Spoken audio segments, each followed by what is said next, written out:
Hyvältä maistuu keväällä kerätyt. Olisiko vuohenputkea ja mitä lienee. Nyt herkkuja, jos sitten yöllä ei maistukaan niin eväs.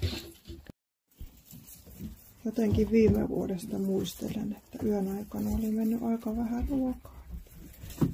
Vähän oli jännittänyt, mutta katsotaan miten tänä vuonna käy.